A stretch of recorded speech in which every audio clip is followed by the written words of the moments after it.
Madam ఇప్పుడు ఆస్మా వచ్చేస్తే breathing problem రావడం, సో అలాంటి దానికి మన దగ్గర ట్రీట్మెంట్ ఉందా?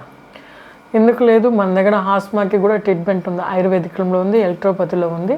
దాంట్లో కూడా పంచకర్మ థెరపీలో కూడా ఆస్మా వాళ్ళకి మంచి ట్రీట్మెంట్ ఉంది, క్యూరబుల్ ట్రీట్మెంటే ఉంది.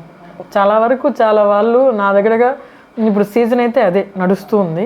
ఆస్మా పేషెంట్స్ చాలా వరకు వస్తున్నారు. మనం పెట్టిన ఆయుర్వేదిక్ మెడిసిన్స్లో, ఎలక్ట్రోపతి మెడిసిన్స్లో, హోమియోపతి మెడిసిన్స్లో ఏమవుతున్నాయంటే వాళ్ళకి క్యూర్ అవుతున్నాయి. వాళ్ళు కంటిన్యూగా 3 months వాడమంటున్నాను. వాడిన తర్వాత వాళ్ళకైతే ఇప్పటి వరకు వాడిన వాళ్ళు ఎవరైతే నా దగ్గర మళ్ళీ రివ్యూ అనేది రావడం చాలా తక్కువ. ఓకే, కేఎల్ఎం ఫిజియో హాస్పిటల్ మన యూట్యూబ్ ఛానల్ని తప్పకుండా లైక్, షేర్, సబ్స్క్రైబ్ చేయండి.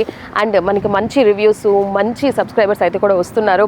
అండ్ మెయిన్గా ఇక్కడ మనకి ఎటువంటి హెల్త్ ఇష్యూస్ ఉన్నా కూడా క్లియర్ చేసే అంత మన ఆయుర్వేదిక్ హాస్పిటల్ ఓన్లీ మన కేఎల్ఎం ఫిజియో హాస్పిటల్, వనమాలపేట దగ్గర. సో తప్పకుండా విజిట్ చేయండి.